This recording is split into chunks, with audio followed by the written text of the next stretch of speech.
అదేమో తెలుసుకొని మౌనంగా ఉండడం అనేది కూడా పవన్ కళ్యాణ్ గారు చేసింది ఎంతవరకు కరెక్ట్? అంటే నేను అనుకోవడం, ఆయన మౌనంగా ఉన్నారని మనం ఎట్లా జడ్జిమెంట్ ఇస్తాం? అది బయటకు అంటే మళ్ళీ వీళ్ళకి రాలేదు చెప్తారు. కదా సర్క్యులేషన్. అది రాలేదు కదా సర్క్యులేషన్లోకి. వచ్చుంటే గనక అతను మౌనంగా లేడే, అదే మౌనంగా ఉన్నాడే. రాలేదు అంటే అర్థం సాధారణంగా ఇప్పుడు అతను చూసాం, అతని పేరేంటది, ఎమ్మెల్యే అక్కడ ఆదిమూలం, దాని విజువల్ అదంతా కూడా చూపించారు కదా. అట్లేం సర్క్యులేట్ కాలేదుగా అమ్మాయిది. ఫస్ట్లో అప్పుడు చేశారన్నారు, ఆ తర్వాత సర్క్యులేట్ కాలేదు కదా. అంటే పవన్ కళ్యాణ్ ఇటు పార్టీ లోకేష్ గారి దృష్టికో ఎవరి దగ్గరకో తీసుకెళ్ళి ఉండాలి, సుధీర్ కూడా వాళ్ళు చెప్పు ఉండాలి, అందుకు ఆగి ఉండాలి.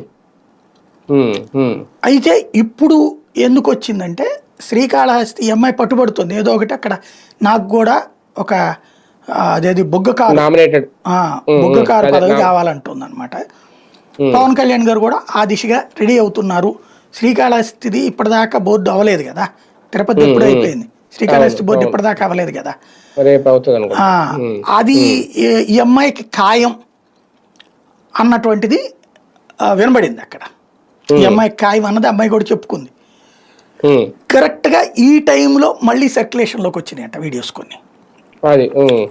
అంటే తద్వారా ఈ అమ్మాయిని సైకలాజికల్గా డిఫెన్స్లో పడేయటం. దాంతో అది చూసినప్పుడల్లా ఇలా కోపం ఎవరి మీద వస్తుంది, ఇతని మీద. తెలిసిన వెంటనే సస్పెండ్ చేశారా ఆమెను పార్టీ నుంచి? ఏది అరెస్ట్ అయ్యాక కదా సస్పెండ్ చేసింది. అరెస్ట్ అయ్యాక, అవును. అది